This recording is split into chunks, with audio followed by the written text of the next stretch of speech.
First of all, I want to thank you all from different areas of the world to join in this first Buddha Talk Hotspot, which has mainly the purpose to bring together people from different countries and to share our experience with the current crisis and to see if we can offer some guidance or be even more connected throughout this crisis. And maybe hopefully for those who listen to this video or view this video, we also welcome you very much, and hopefully we can find some inspiration and comfort in the sharing of the different experiences in the countries. So I want to welcome very much all the venerable ones here. I think Stefano from Italy and we are the only lay person. So venerable ones, I give you my veneration and honor. And let me shortly introduce our guests. First, there is Bhikṣuṇī Jampa Tsedroen, better known as Dr. Carola Roloff from Germany. She is a professor of Buddhism in the Academy of World Religion in the University of Hamburg. Thank you very much for joining. And thank you.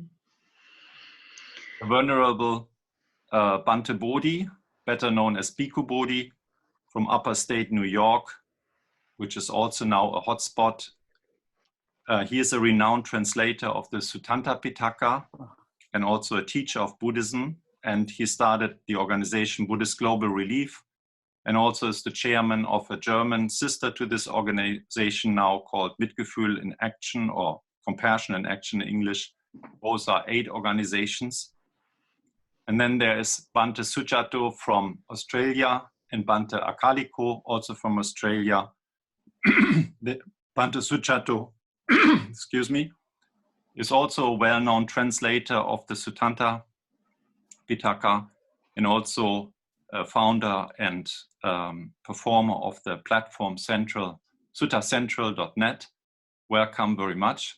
We had you already in the Buddha Talk here in Hamburg. Good to see you again. It was just good to see you again. Thank you, Bhante. And then we have Ananda, Bhante Ananda from India. Welcome very much. You are the General Secretary of the Mahabodhi Society in Bengalore. And finally, we have a representative of the European Buddhist Union, Stefano Bettera, or should I say Stefano Davide? No, it's okay. Bettera. It's okay. We are very glad you could join, because Italy had been the major hotspot, and we are quite curious how you're doing there. So, venerable ones, I want to ask Bhante Bodhi to start with the homage to the Buddha. Do you mean just the line Namo Tassa? Yes. Okay.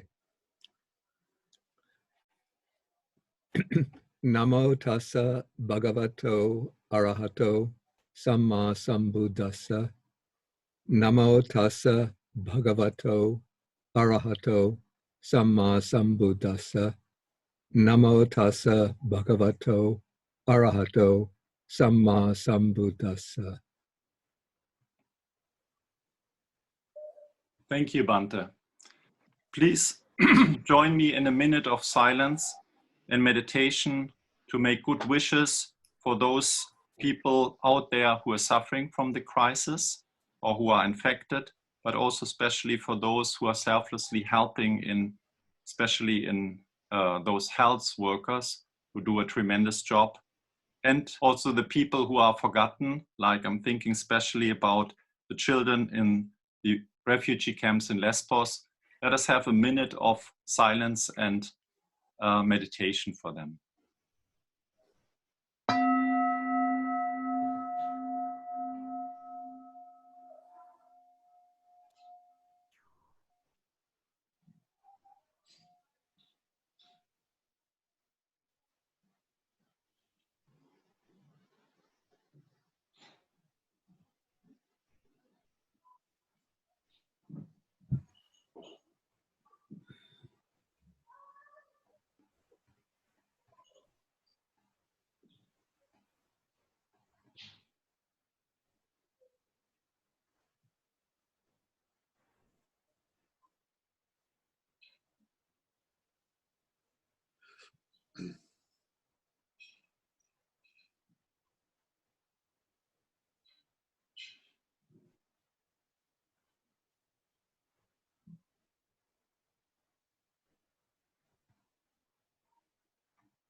Thank you very much. So I will shortly start to introduce myself. My name is Raimund Hopf. I'm living in Hamburg and I'm teaching Buddhism in online courses as well as in groups here in Hamburg called Suttanta Fellowship. And I'm also responsible for the Buddha Talk, which is an interdenominational Buddhist gathering where people from different groups and ways of Buddhism can introduce their approach of Buddhism to interested people here in Hamburg. And this hotspot is meant to be part of our YouTube channel for those who are out there and would like to know how we Buddhists are dealing with the situation and what help the Buddhist teaching and practice can offer. So I would like to start with Bhikṣuṇī Jampa Tsedroen to introduce herself and maybe tell us how she is observing, how you are observing the situation here in Europe from your perspective and how you experience the crisis around you. Yeah, hello to everybody. I'm honored to join you here in this meeting. And as you mentioned before, my monastic name is Jampa Tsedroen. Most people internationally know me better as Jampa, but here in Germany, everybody calls me Carola for a long time. I have been a Buddhist nun since 1981. And since 2010, I'm working full-time at the University of Hamburg. And since 2013 at the Academy of World Religions. And yeah, I'm now a full-time visiting professor here in Hamburg for Buddhism. And in addition, I have also a docentship at the University of Oslo. And actually, when the Corona crisis started to be a huge topic here in Europe, I was teaching a course on Buddhist care practices at the University of Oslo with about 15 people participating who are engaged in counseling in pastoral care in Norway. So the topic is somehow now very close to me, I must say, dealing with this topic also. And yeah, I mean, I experienced it not from within the Buddhist centers because I'm living on my own in Hamburg and not in a monastic community any longer. So on March 6th, when I returned from 2 short trips to Norway and Austria, I noticed that during this trip in my immediate environment, the coronavirus was still a marginal topic, not really huge, not very close, more in the far. And then the development was very rapid, changes every day. We got circulars from the president of our university asking whether we had any contact with people from China or whether we had been traveling to China. Then we have to announce. And so then we were asked to take extensive home office and to reassure ourselves whether planned traveling and meetings can be postponed. And then any traveling was prohibited and all meetings larger than 30 people were cancelled. And finally, we were asked to stay home at all and not to meet at all. And if possible, and then all the meetings changed to digital meetings, and we still have meetings, digital meetings from our university, and we will also teach the coming term only digital and not live.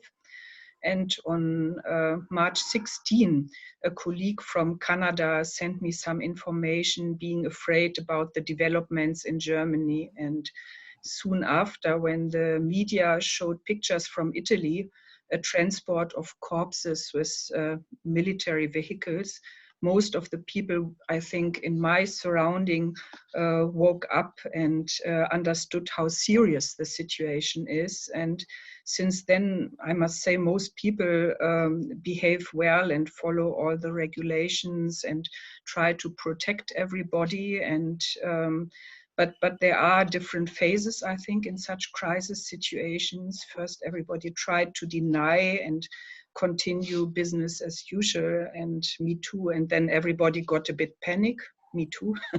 But the more people around me seemed to become panic, to my surprise, it seemed that I myself could calm down and became, more and more less panic, and have.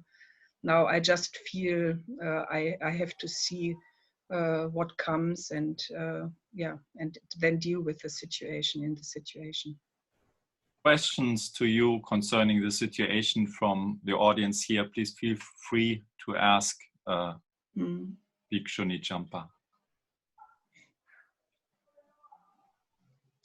If not so, then I would like to continue with Venerable Bhikkhu Bodhi.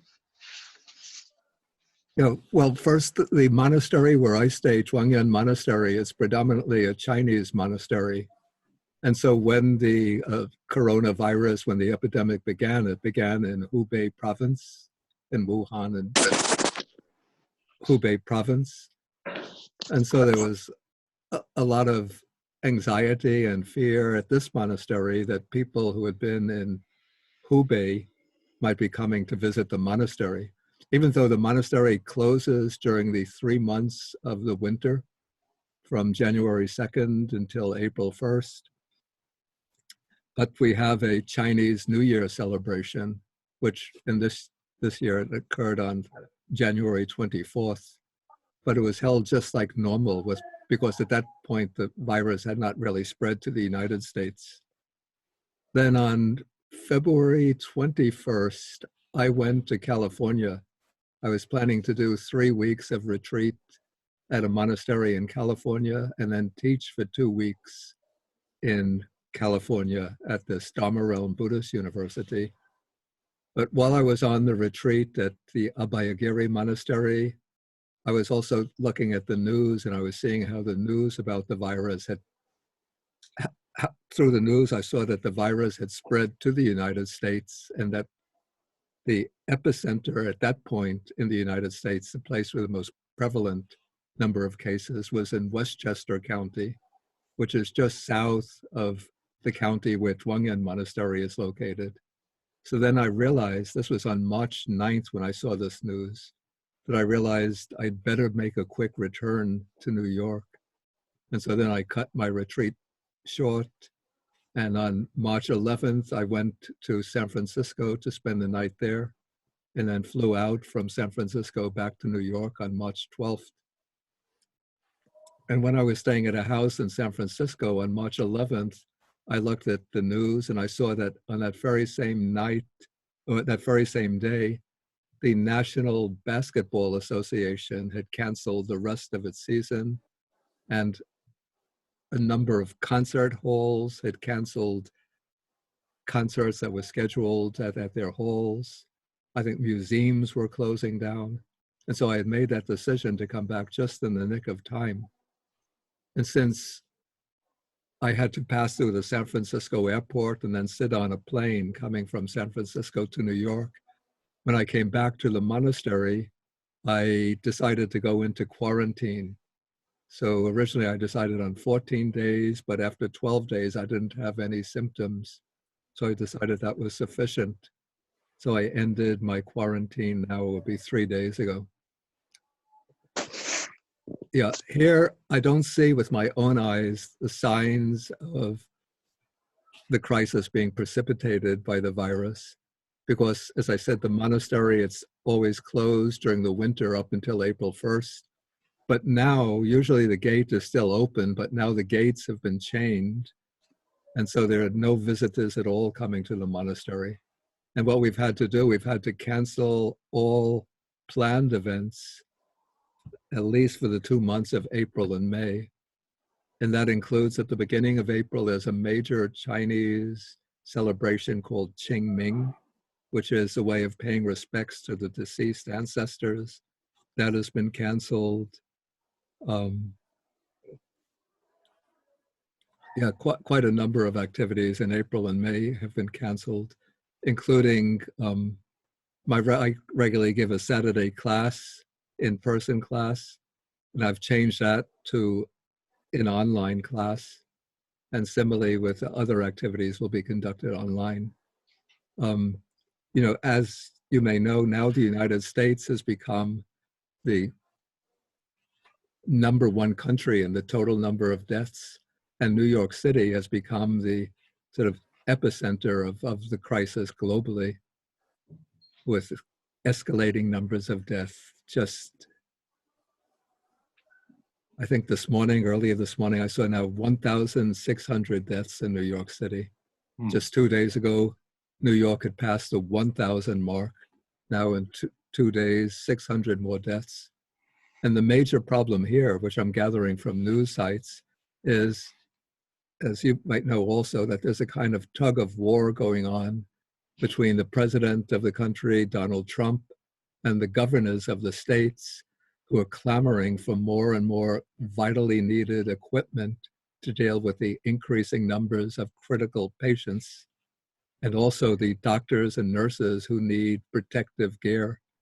And the federal government, or Donald Trump, is considering this pretty much from the standpoint as a business proposition, whether there'll be a profit or loss involved, whereas for the governors and mayors of the cities, this is a life and death matter. And so this tug of war is constantly going on. Yeah, so maybe that's enough of my comment on the situation. Let me just ask you, do you get supply in your monastery? So far, there have been full supplies of food. There's been no shortage of food. And fortunately, at this time, maybe fortunately or not, the other monastics who live here, the 3 nuns, had gone. 2 of them are from Taiwan, so they went back to Taiwan after the Chinese New Year. Another went to Malaysia, and she's now in Malaysia. And so now there are just 2 monks, myself and Venerable Mangala, and 2 elderly nuns, as well as the lay support staff. So there's not a big demand on the basic food supply. Are there any questions to Venerable Bodhi?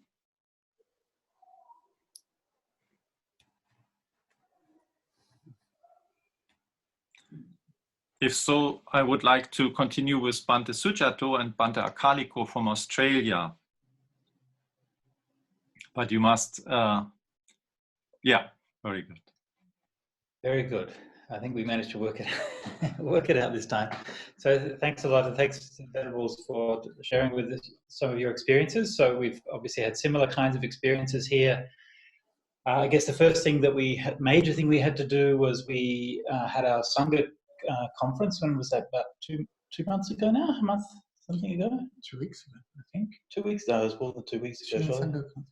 Anyway, it wasn't long ago. A few weeks ago, we had our Australian Sangha Association conference, and we were going to be holding it at the Fukwangshan Taiwanese temple. But they were one of the first ones that they started closing down all of their events. And so we found a new venue at one of the local Vietnamese temples, and lovely event there, and lovely to be hosted by the Sangha there.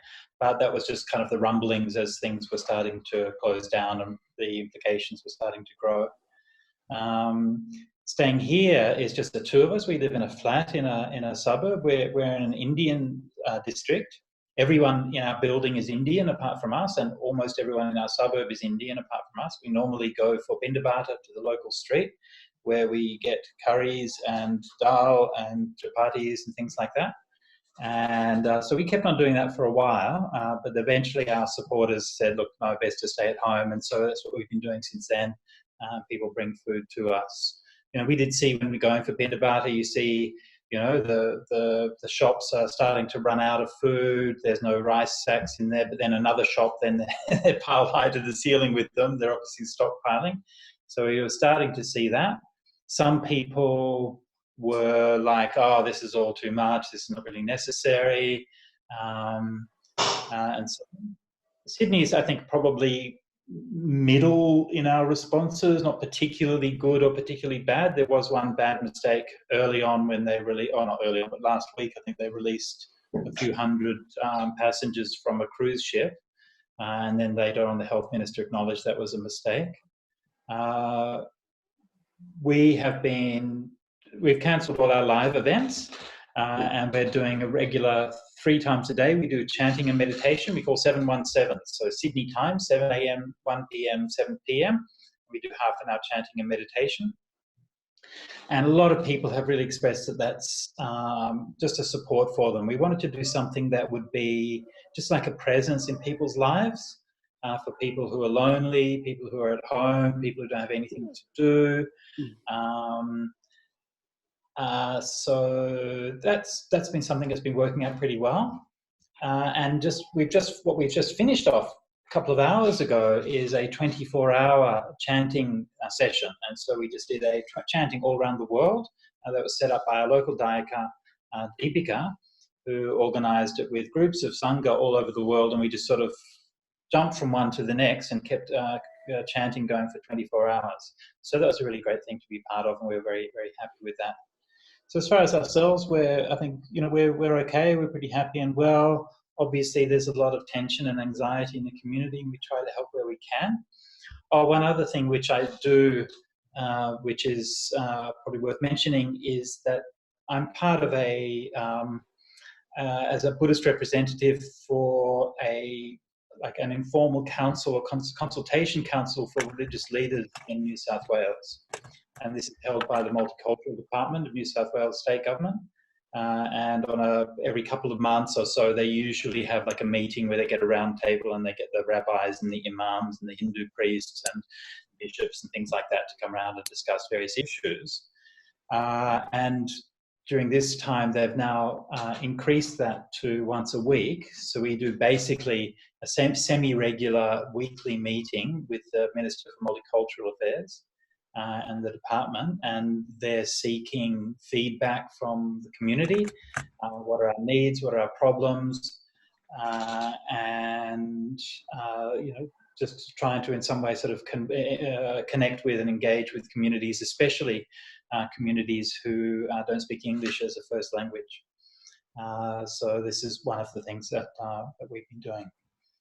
Is there anything else that we should mention? I think that's about it. So I would like to ask Bhante Akaliko, how do you observe the... I'm on. May I ask a question to Bhante Sujato? Yeah. I was just wondering, because you visited Bhante, our university in December, and you had given a talk about Buddhism and environment. And you know, as our media are usually, I mean, they report first about everything every day, and then suddenly you don't hear anything anymore.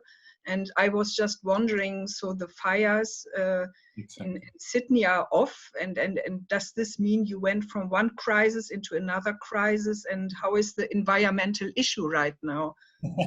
Thank you, Carola. That was my question too. Yeah, look, absolutely. I mean, that's what happened. I mean, as you know, I was traveling when the fires were actually happening, so I didn't experience it really firsthand, just a bit on the tail end. But yes, absolutely. And Sydney scientists just went through this hell for months. And Venerable was, you know, here, and he was very sick. He could say more about it than me. But then we get out of that, we had fire.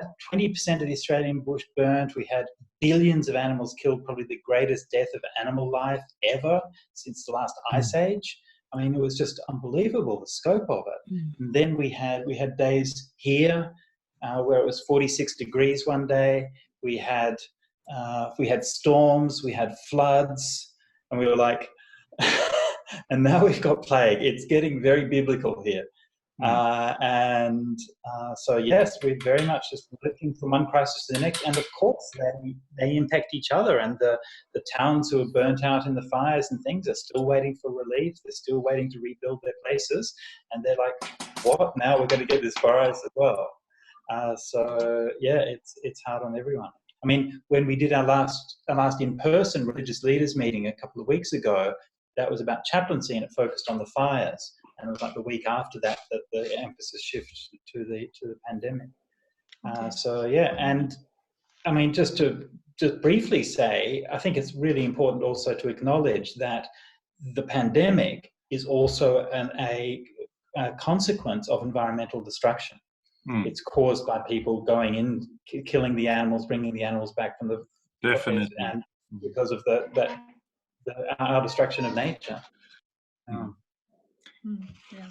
Bhante Akaliko, just also to include you, please, maybe you say some words how you experience the Buddhist community around you, how they are coping with it, what changes are going on there. Yeah, at first I think I was surprised when the Nantien Temple cancelled the conference, and we all thought that it was a bit of an overreaction. There was all this murmuring weeks and weeks and weeks before they cancelled it. It was on and off thing. Yeah, and I was surprised at the time that they were taking such a strong stance. But obviously, that had experience before coming from Taiwan. You know that these epidemics really had to be controlled quickly. So that was the first rumblings that I heard about it. But it took some time to actually go through the community, and as our Bhikkhuni friend was saying before, Jampa was saying that there was these stages of denial. And even up until just recently, people were still acting as if nothing had happened. I went to a invitation to an Indonesian Buddhist Society event here, and people were behaving in exactly the same way as usual, even lighting a cake and having someone blow out the candles. And now, when I think about it, it was just crazy. Dodgy at the best of times. This was just a few days before the instruction to halt religious gatherings. So it wasn't until governments really acted that people had to start to really think about how they personally were responsible for containing the virus. And it seems actually that the ban on religious institutions from holding services was something that the government took really strongly. I was surprised actually that they singled out religious institutions and actually stopped inside services and put restrictions upon that, and then cancelled all religious services. So yeah, so that's the Buddhist community has come together really strongly online, and that's been very inspiring to see. Thank you for sharing this. I would like to continue with Bhante Ananda from Bangalore. How are you doing? How are you experience your situation? Please introduce yourself. Respects to all the venerables and dear Pasakas. Here I am in Mahabodhi Society, Bengaluru. This was started by our teacher, Venerable Acharya Buddha Rakita, in 1956. And since then we are engaged in spiritual and our Dhamma activities and some humanitarian programs. We have a monastic training center here. We are 22 bhikkhus and 105 novices right at present in this monastery. And in India, the awareness started in January itself, and in the airports they started checking. But it was not so serious. It was not so evident. But on March 8th, we had our teacher's birthday, and on that day we started a new meditation small retreat center in Bodh Gaya. So that was the inauguration time. So we all went there, and we saw that it was less than 10% or 5% of the crowd normally used to be there. It was very less, so we could see the effect of this corona. Anyway, after the ceremonies, inauguration ceremony, and just one day meditation, we came back. And but in our monastery, we already started. We closed our gates around 5th of March for the outsiders.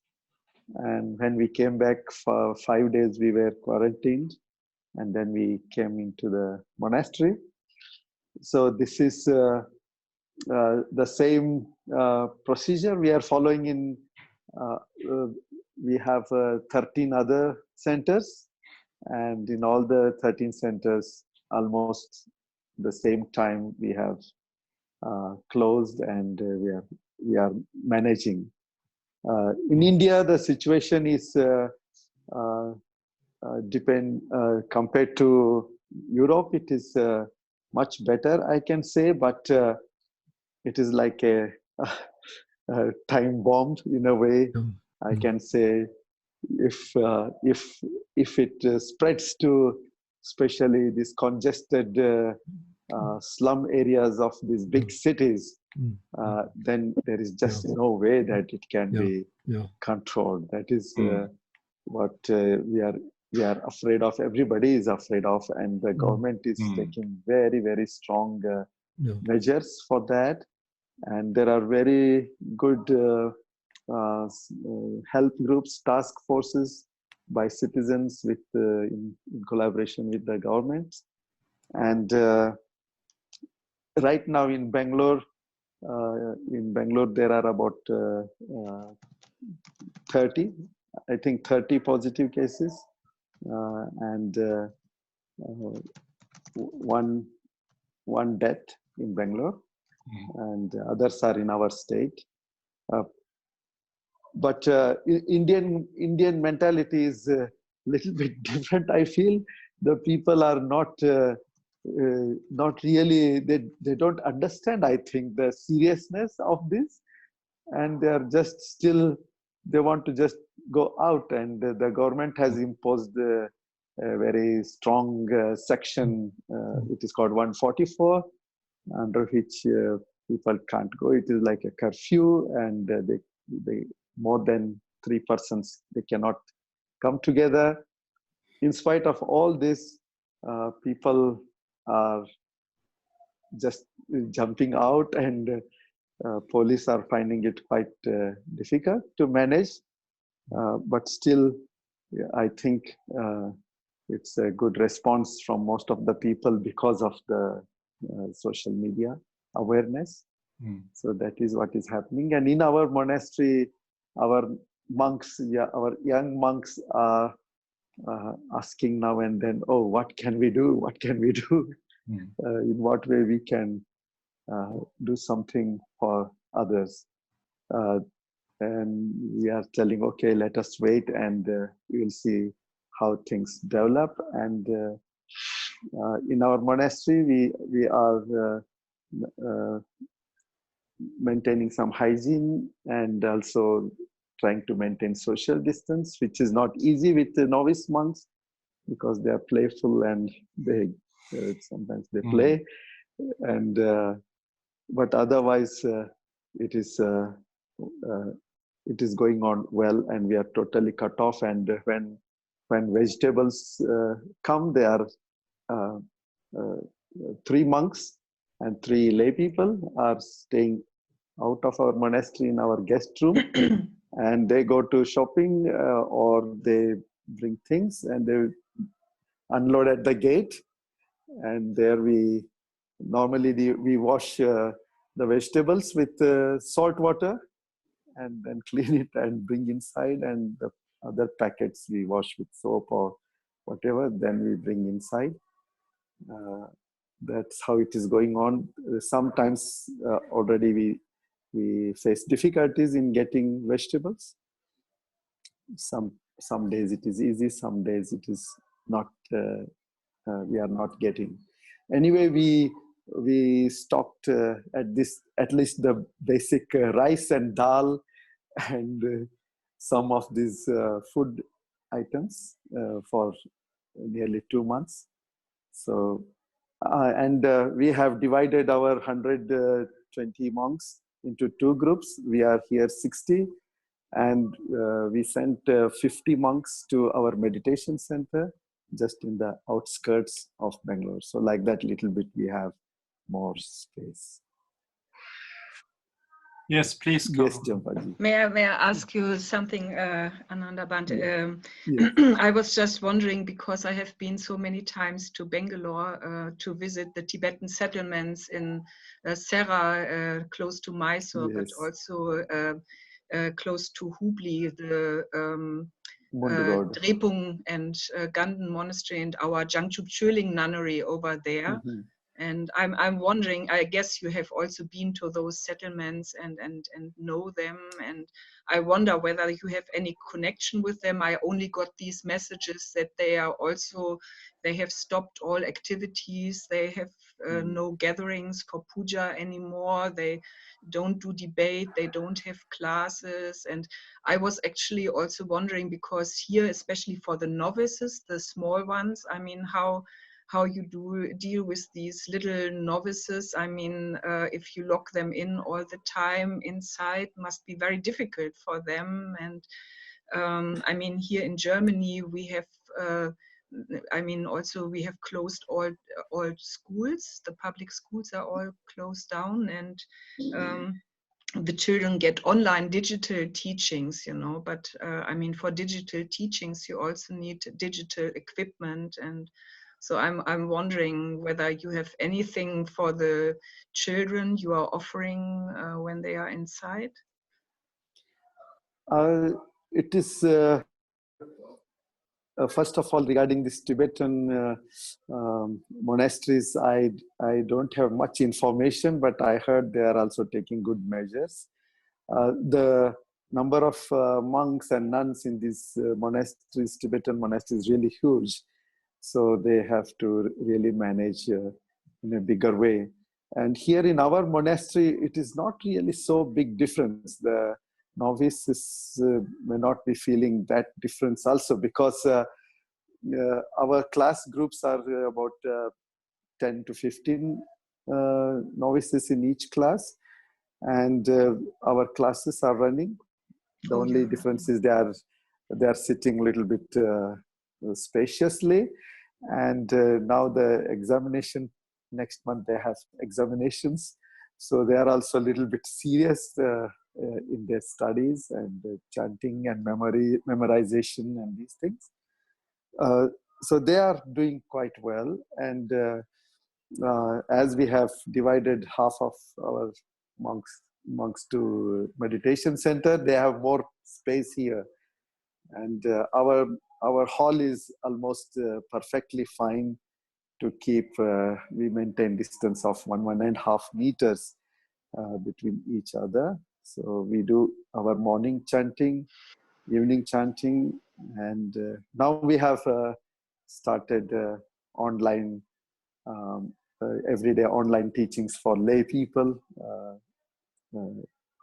because they are also locked up. So for them we have started, not for our monks. Wonderful, thank you.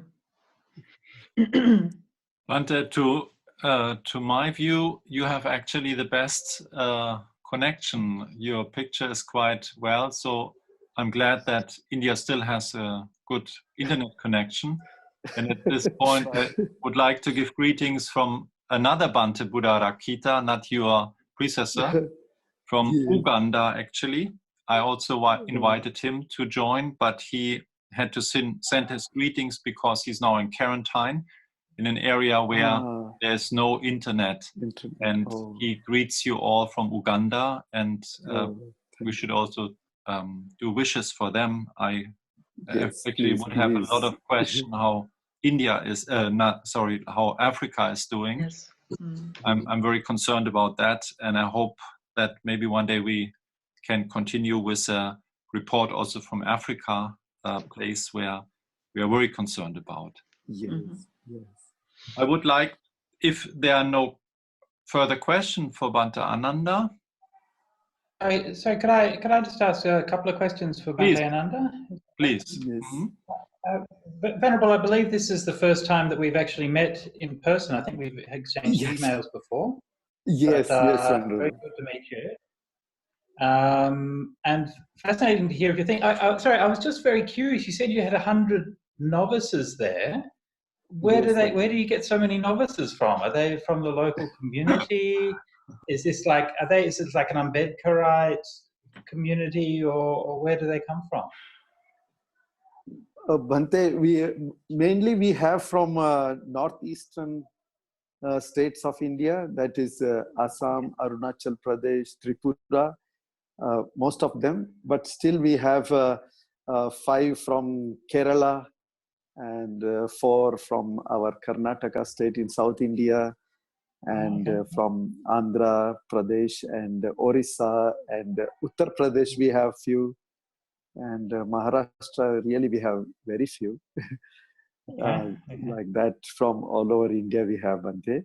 Here we have 105 novices, and in Hyderabad we have 30, and in Northeast we have 5 monasteries, maybe about 200 altogether there, Bhante. Okay, fascinating. Thank you. We have a small Ambedkarite community live nearby, and they have meetings nearby. We join with them sometimes here as well. Yes, Bhante. Here in Bengaluru, there are a lot of Ambedkarite Buddhists, but our intention is to mingle them with everybody so that they don't become separated groups. Exactly. Yeah. Good. Thank you. Before we continue with Stefano from Italy, I would like to ask Bhante Bodhi as well as Bhante Ananda. We in Germany just started an aid organization with Bhante Bodhi actually together, and we experience an almost immediately cut off of finances or donations. And I was wondering, do you experience a shortage of support, financial support, especially since the crisis? You mean in relation to Buddhist Global Relief? Yes. I expect that there'll be a drop in donations, though I don't see the donations directly myself, since they go from the donor through the office to other people who handle the donations. But I expect that there'll be a drop because people are, they're not able to work, and so they're losing their income. And so I think it's inevitable that there'll be a substantial drop in donations.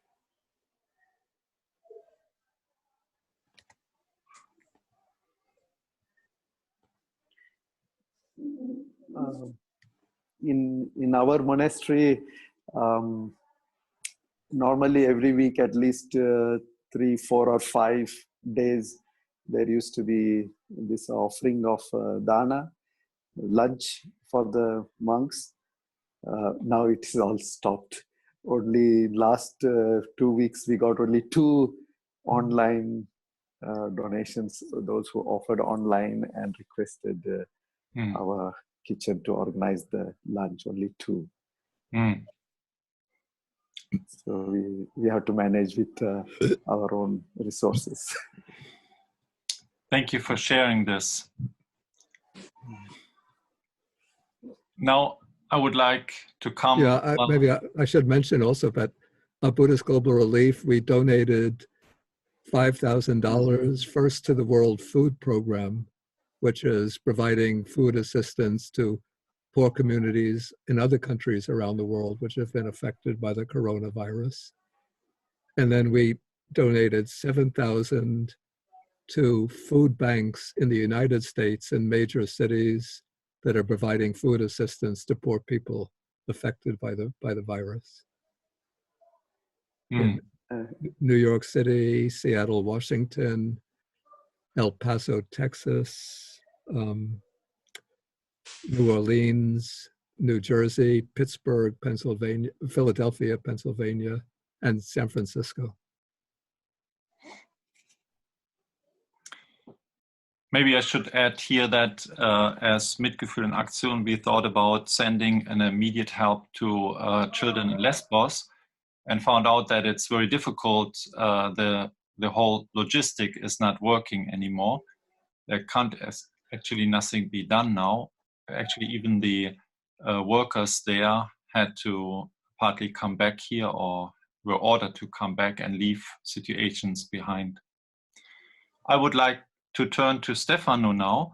It's a little bit like in the Buddhist teaching, the most important spot comes on the end. Actually, Italy had been the major crisis for a long time and still is, I think so.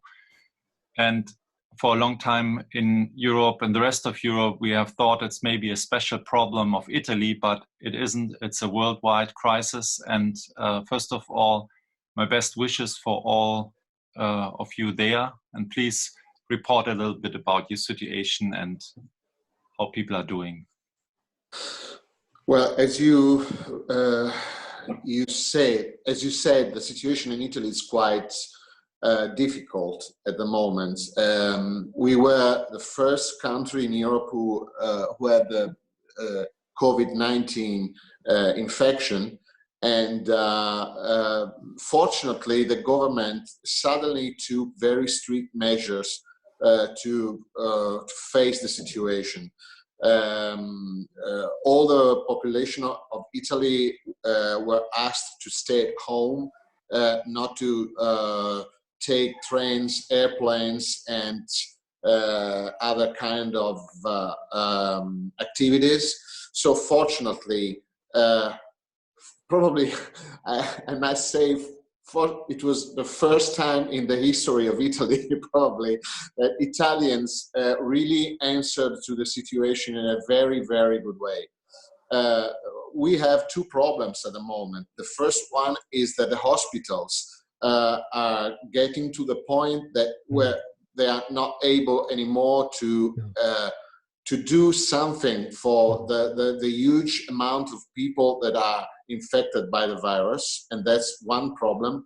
And the second problem is the way the people are experiencing the situation, because it's for example, I talk about the people with old relatives, parents, or other old people at home, that they are the most in the most dangerous situation, because you know that the main amount of people who died are old people in Italy, and also the families that have children at home because the schools are completely closed. It's a very difficult situation. What we try to do is to stay close to each other in the best way that is possible.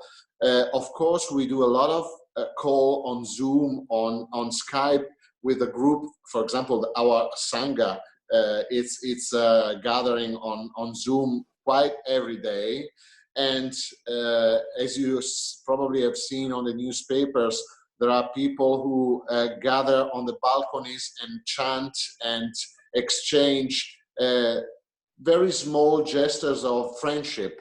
And what we are experiencing at the moment is that this time, this suspended time, is a very good occasion to go deeper inside ourselves and to experience fears or, for example, worries for the future. Because the point is that Italy is, in a way, one of the most healthy countries in Italy.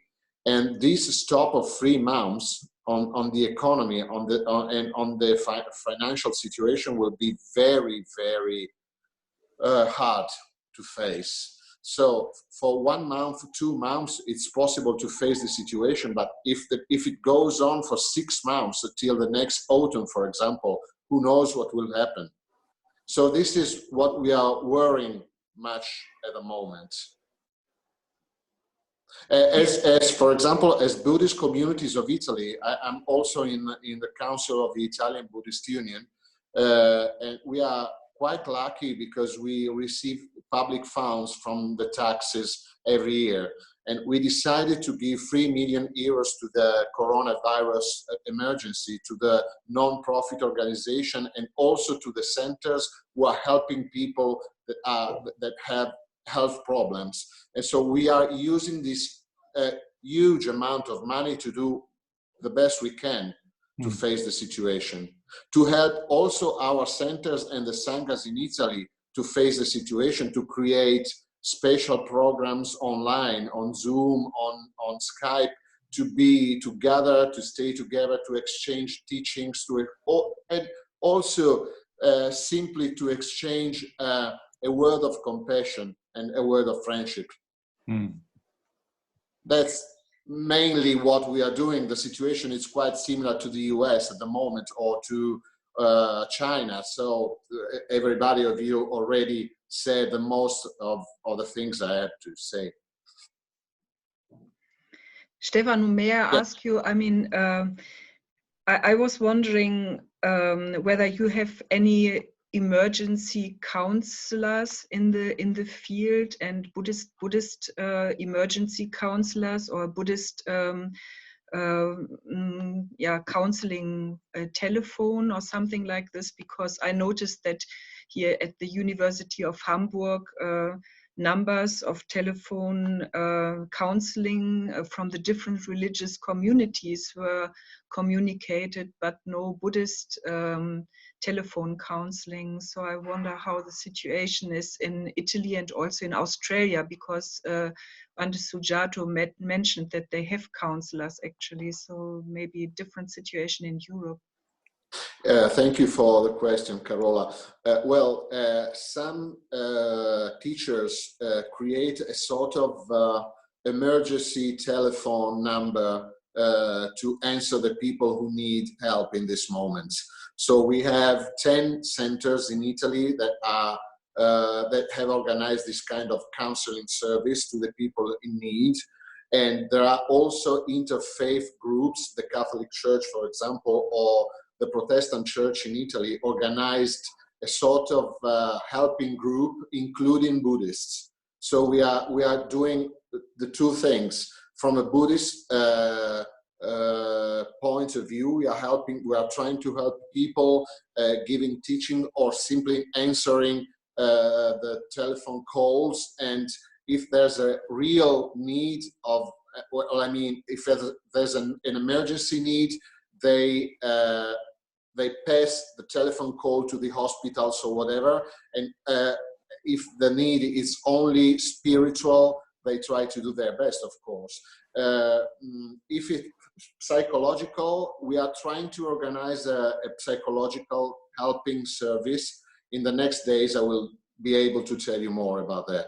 Are the counselors in general allowed to go to the hospitals and see the dying, or can they only do it by phone, or do you know? Well, the sad thing is that people are dying completely alone. It's not possible to go to and also to have funerals. It's completely impossible. So many old people, unfortunately, are dying in the hospital without their families around. And it's very, very sad, to be honest. Yes, very sad. It's a measure, it's an emergency measure, and it's of course, nobody has the fault of this situation. Yes, and the doctors are trying to do their best, and also to defend other people from the infection. Yeah. But you see, for example, I was speaking yesterday with a friend of mine who is a doctor inside one of the biggest hospital in Milano, and he was telling me, you can't believe how sad it is to see people dying without the possibility to give them a sort of help, spiritual help or friendship.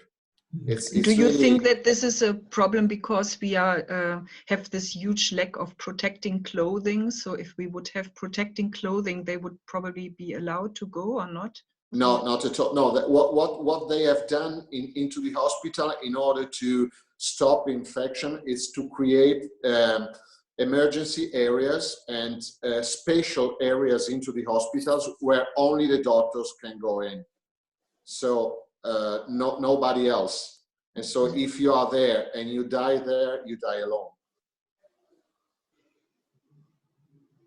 And it's also impossible, for example, for the chaplaincies, for the people who normally go to the hospital to go there and stay with the people who are dying. Only doctors. And this is very sad. Yeah, indeed. Mm-hmm.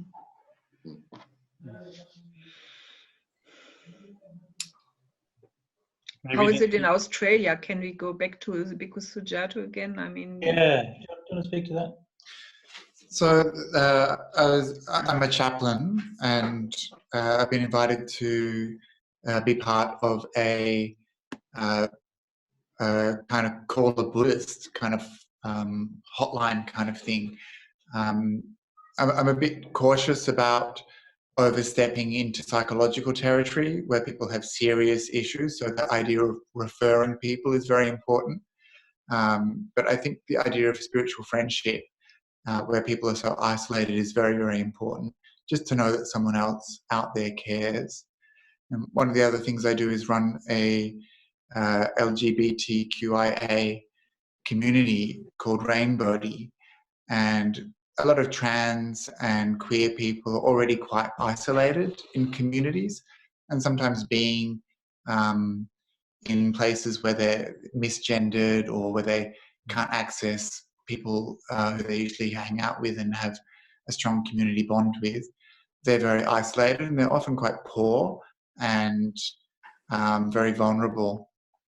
And so one thing that we try to do, because we often have face-to-face meetings, was to have an online share and care kind of group, which sounds a bit trite, but is actually a place where people can ask for help if they need help, and where people can offer things that they have that they're willing to share, whether it's food, supplies, or services, and to create a space where it's okay for people to ask for help and encourage people to share what they have, to offer what they have to others. And it feels like a very positive thing to do, but it's very hard to see that impact.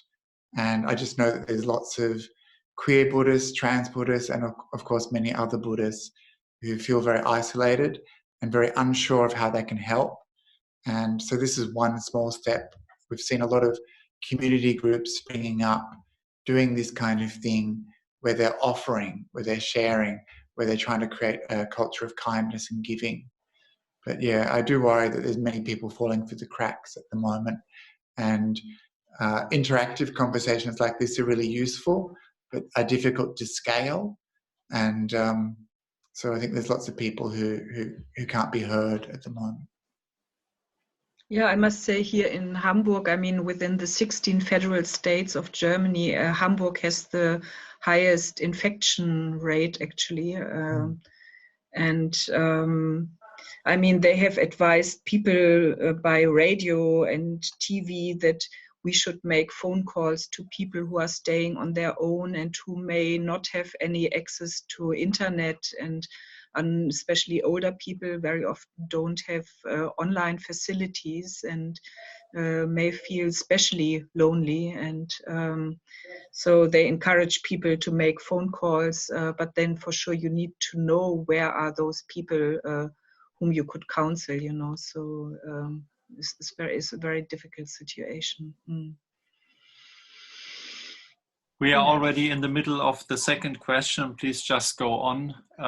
Let us maybe reflect a little bit on how this situation, what we can do or what the Buddhist practice can offer for people's well-being, but also how we can actually contribute in solidarity and in acts of compassion or practical things in the society, or maybe also how we can see this situation as a way to connect more or transform, or how can we use that actually? How can we see that spiritually also as Buddhists? So just feel free to talk, whoever wants. Well, I was just thinking, because we spoke about the isolation. I remembered that recently I heard that psychoanalysts speak of 5 phases that people experience in the situation of a crisis. The first is actually deny, the second is panic, the third is isolation, and the fourth is depression, and the fifth is normalization or acceptance of the situation. And I think this is somehow what Buddhism teaches us, to accept situations as they are if we cannot change them. And if we can change things, for sure we should do so. And if not, the change has somehow to come from inside, how we cope with these challenging situations. And what I observe is that suddenly there is no structure in the life of the people anymore, no certainty, and for many people, zest for life is gone. They can't go to cultural events, and they can't meet with their families. They can't have their parties, and everybody is constantly confronted with all these fears. And then even the yoga and meditation courses get cancelled, and people are confronted with extreme feelings and steered by fake news in the social networks. And so it seems that endurance or patience with open end is the order of the day, because we don't know how long this situation will go on, and great changes are taking place. But I think this is also a huge chance to change awareness and to experience great solidarity. For example, here in Hamburg, many people started suddenly saying, "Oh, did you also note that the air somehow got better because of less traffic," and so on. And people try to get more organic food and so on. Yeah, I was just wondering whether these fears of existence are comparable somehow to a birth process, that something new is coming, and that we can just advise people to take things as they come, and take care for good nutrition, strengthen their immune system, and just be kind to themselves and to others. But for the other advices, I felt maybe Bhante Bodhi has and the others have to offer more in detail what to practice, and what kind of practice may be especially helpful to all these people. Yeah, I think one thing that's extremely important, I would say, and relevant in this country, in the United States, is to have the ability to discriminate between what is truth and what is falsehood, or you use the expression fake news. Again, because we have the big problem is that we have a president who spills out a lot of falsehoods, distortions, and misrepresentations, and he has a team of advocates and supporters who will go on defending him, whatever he says.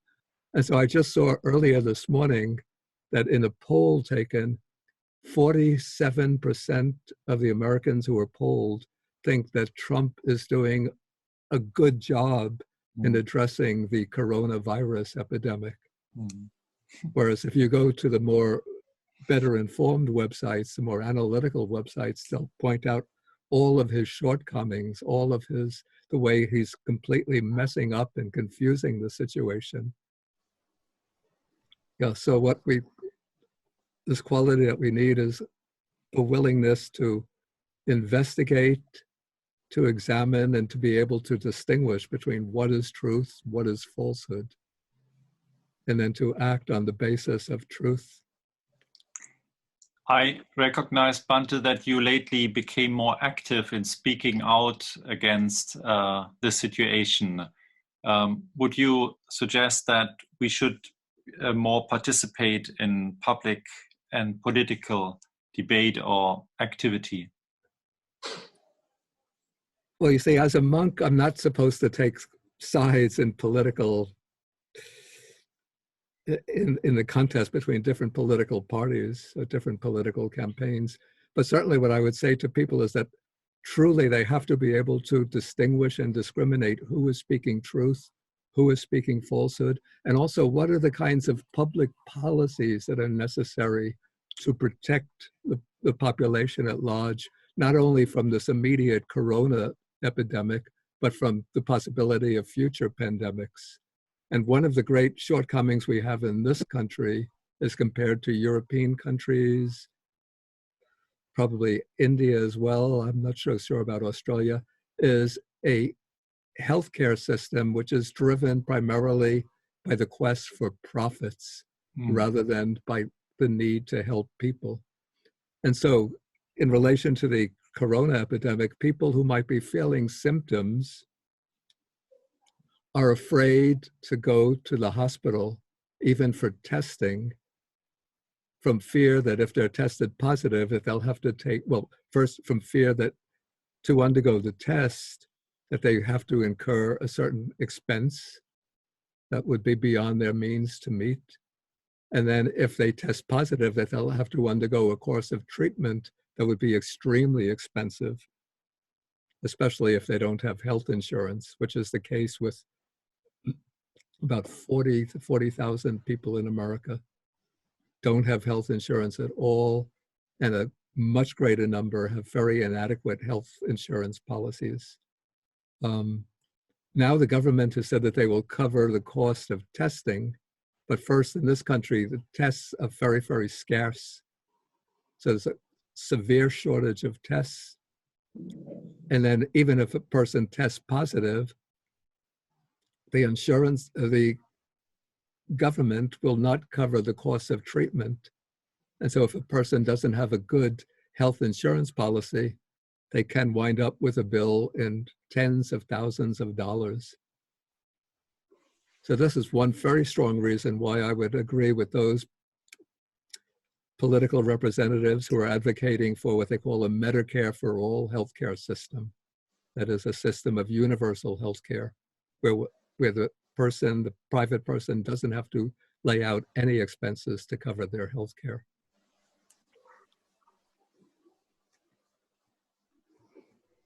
We have to say that it's almost like a change of paradigm, if that's the correct English word. Paradigm. Yeah, thank you. While not long ago, we still thought that we should go or could go on with endless economical growth, which solves problems, and now it seems to be upside down. What are your view on this?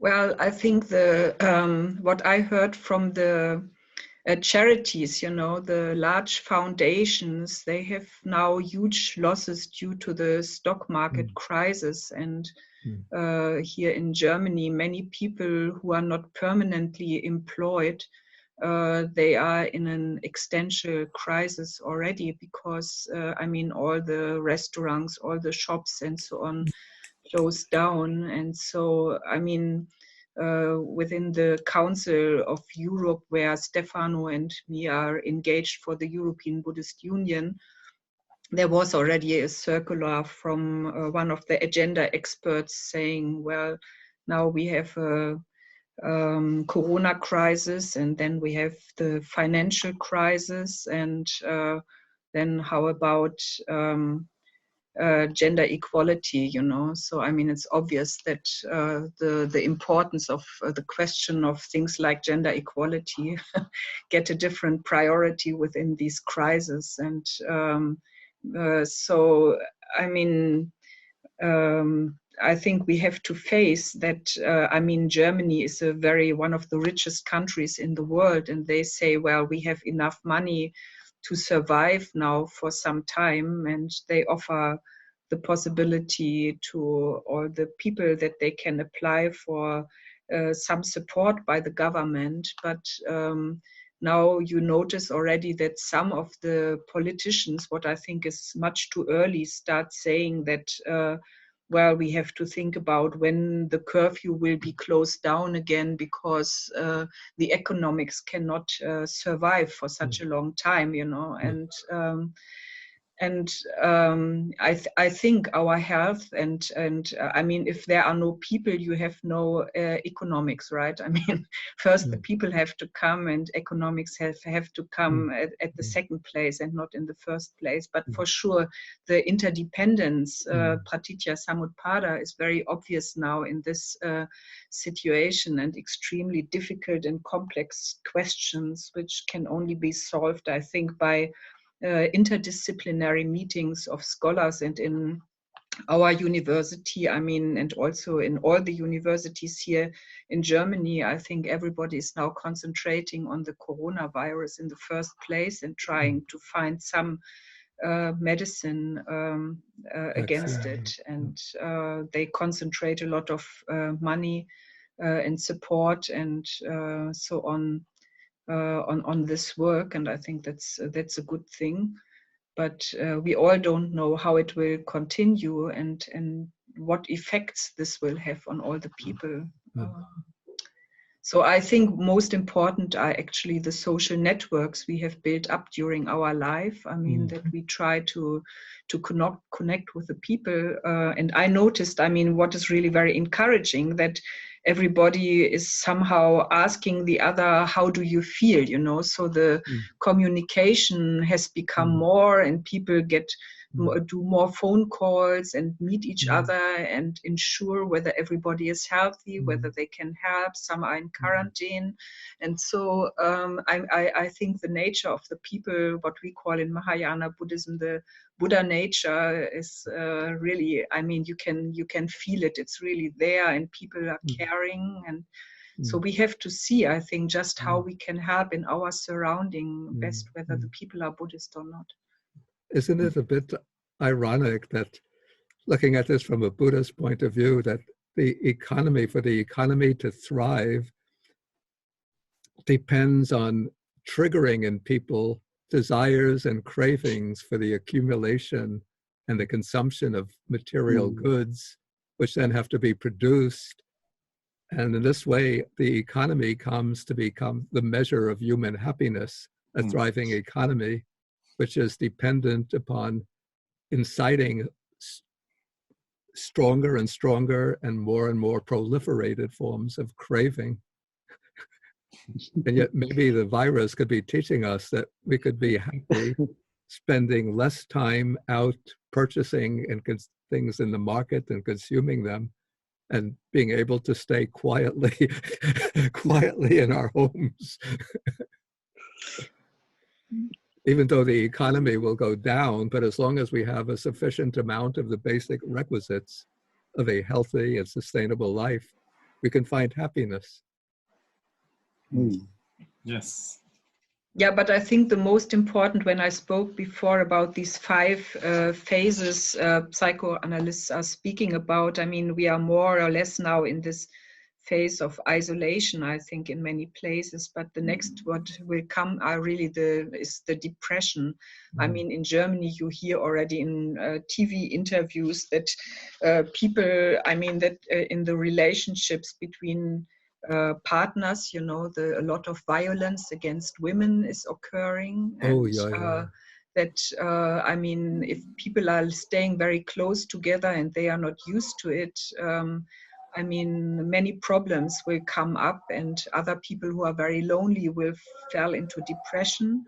And then also violence will increase in many families, in many environments. And I'm really wondering how we as Buddhists are going to help those people. And I think it can only work on a digital level, because the next weeks or months we may really not be allowed to hold any public events. So I think we should really have a good offer to people how to deal, and also how to protect others. For example, if living in a house and you hear that some violence is taking place, that at least you ring the bell and try to do something, you know, or even call the police. And I mean, it depends on everybody's surrounding. I mean, if you are living in a monastery, in a forest, for sure, I mean, the situation is very different. But I think within the cities, it's really a dangerous situation ahead of us. Don't you think so? I mean, how is it in Italy, Stefano? I mean, with the violence against women in these big families, is it less or more? Or thank you for asking, Stefano, because he just wrote that he has to leave soon. So please, Stefano, have your... you have to enable your audio. Yes. Well, the situation of the violence inside the families in Italy, unfortunately, it's not a problem of the now. It's a big problem, the more than what we can think, to be honest, because the most of the violence happens inside the families, inside the homes. I have no I have no news about the situation now, if it's getting worse or not. But for example, this morning I went out for a walk just to buy the newspaper, and just in the window of the shops that sells the newspaper, there was a big advertising about that was saying, I asked my husband to wash his hands, but he was not able to do it because he was hurting me. He was hurting me with his hands. So it was, of course, something about the violence to the women. So the problem still exists, and maybe in this situation it's becoming worse. But personally, I don't have any clear news about it. Maybe the non-profit organizations that are working on the field know something more about it. I mean, what I heard in Germany is that women's shelters reach their limit, and they start now preparing hotels for women to where they could, host them. You know, so I mean, it seems to be really a huge problem. I wonder if we maybe should make a cut and invite each other. Please. Sorry, can I just comment briefly on that? It's something I've also been very concerned with and have spoken out a lot. I actually spoke out about it at the end of the 34-hour chanting session. I was hoping people would be watching it. But actually, immediately after that, I just saw in The Guardian was the first mainstream sort of major Bhante, summary. Just a second. Stefano has to leave desperately, so we want to say thank you and wish you all the best. Thank you very much. Thank you for joining. Thank Bye. you. Bye. Thank you very Bye. much. Bye. Be happy. Please go on, Bhante Sujato. Yeah, so that was just reported in The Guardian, and yes, they confirmed what we've been fearing, that there had been this widespread reporting of increasing in domestic violence around the world. So definitely it's very, very concerning. And also the link to alcohol and the bottle shops in Australia, which had been experiencing the kind of enthusiasm we just see usually for toilet paper. The people were rushing for toilet paper, then they were rushing for the booze. And now they've limited the supplies that people are allowed to buy. And because, of course, there's a link between being locked up in a house with people and losing your job and an uncertain future with a plague and domestic violence. And illegal gambling, I also heard, is getting now a huge problem. Yeah. I always think that in these kinds of circumstances, like when we gather, like Buddhist monks and nuns gather, and people interested in spiritual things, and we're all nice people, and we like to think that everyone's going to be very compassionate and so on, and we tend to experience that because that's what we see around. And sure, of course, it's true, all of that, but for a lot of people, the experience is really different.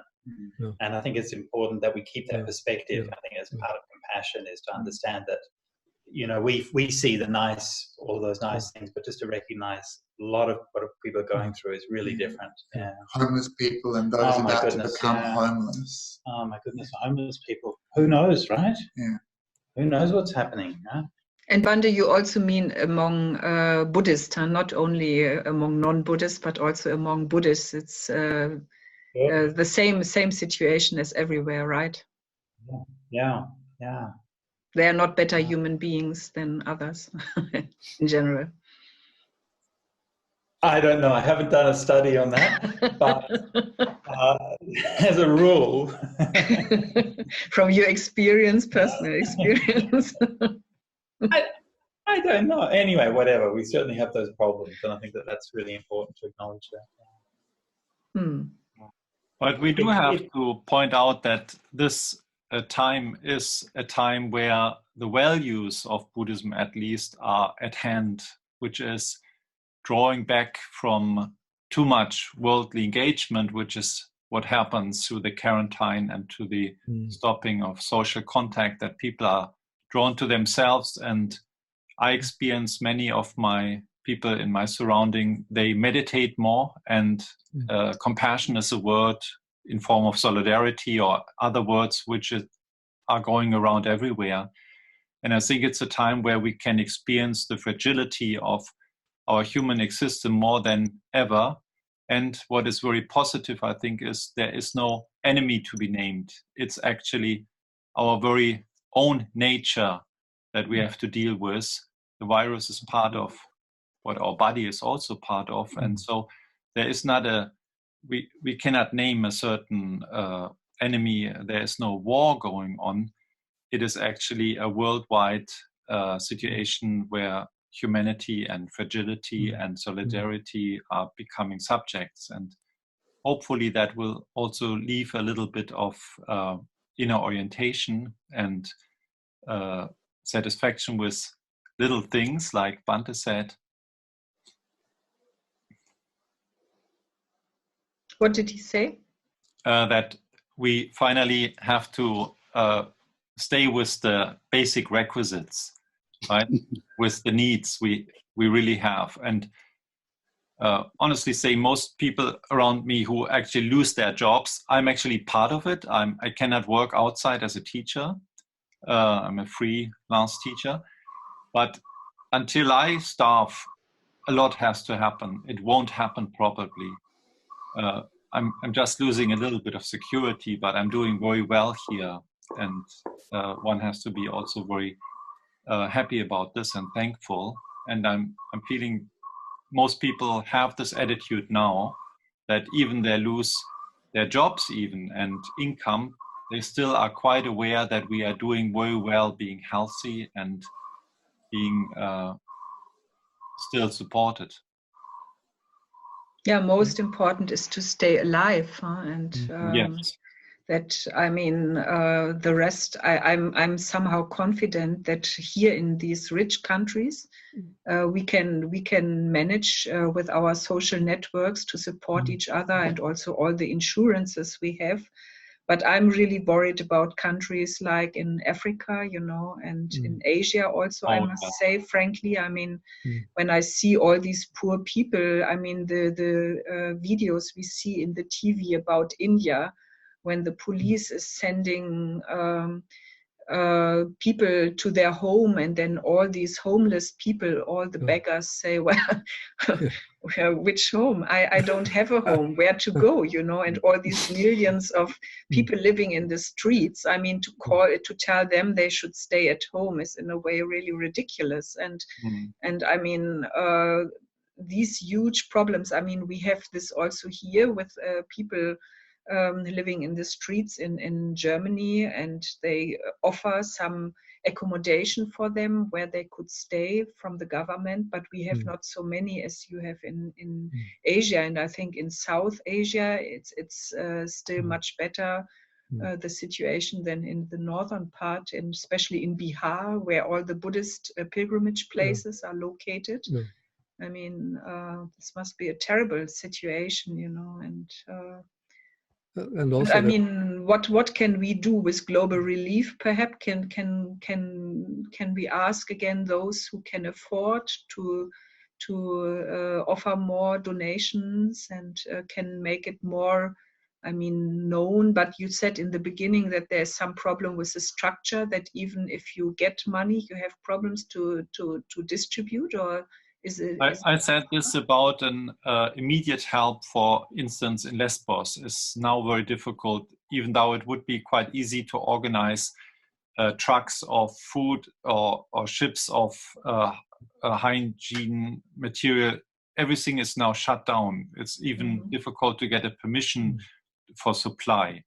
But what we still have to really send out as a message is that those organizations like Buddhist Global Relief, but any organization, including our new Mitgefühl Aktion, we do have commitments for people who are now forgotten, and in India, Africa, in South America, there are hotspots no one talks about, and they really still and even more need our financial support to maintain life and to get food.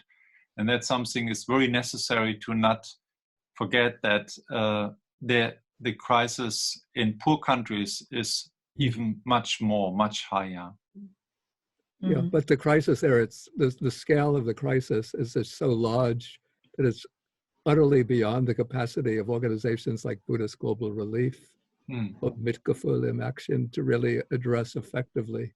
All we could do is sort of highlight small communities, like a school here, an organization there, that we could give support to. But to deal with these millions and millions of people who are facing, even quite apart from the corona epidemic, but who are facing debilitating poverty and persistent hunger and malnutrition, that takes international cooperation on a massive scale. There's still a massive, I believe, again, it's hard to get news because everything is coronavirus, but I still believe that there's a massive drought across most of southern Africa. Oh, yes. And what is happening in Eastern Africa, Eastern and parts of Central Africa? There are these invasions of locusts, swarms of locusts are invading and eating all of the crops. We're just checking off the biblical plagues now. This is just it's exactly like that. Yeah. And I think when we were talking before, I was thinking, we were all saying how a few weeks ago we were so naive, or even last week or the week before, we were so naive and we thought we were taking it seriously and we didn't know we were taking it seriously. What if we're still at that stage now?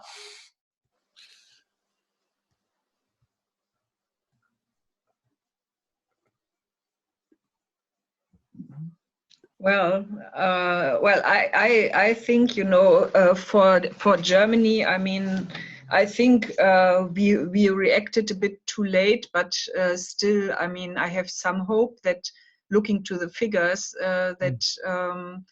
that measures were taken early enough, top down by the government, and that now, I mean, we will see at the beginning of next week. I mean, we will see whether these measurements bring the effect they are supposed to have. So, I mean, I don't know, but I mean, if it goes like in China, and if these figures, what many people doubt, whether the figures from China are correct or not. I mean, if the figures are right, and now after 2 months of curfew, they can return slowly to normal life again, then maybe we are able also to give examples for other countries. When I look to these figures from the John Hopkins coronavirus, from their university, all these figures now with a total confirmed cases of 602,262 right now, and of this 104,837 in US and 53,000 in Germany. I mean, if you look to it a short time ago, then you could see that the figures in the US were much different, and you thought there are only 2 centers of the pandemic. They were in Asia, in China, and in Europe, and the rest of the world is okay. But it's a global virus, and it's already everywhere. And even if you have countries like in Africa where still no numbers or not many numbers are given, the point is we know already that it's also there, and only the people have not been identified and therefore not counted, and therefore don't appear in any statistics. So the situation will come everywhere.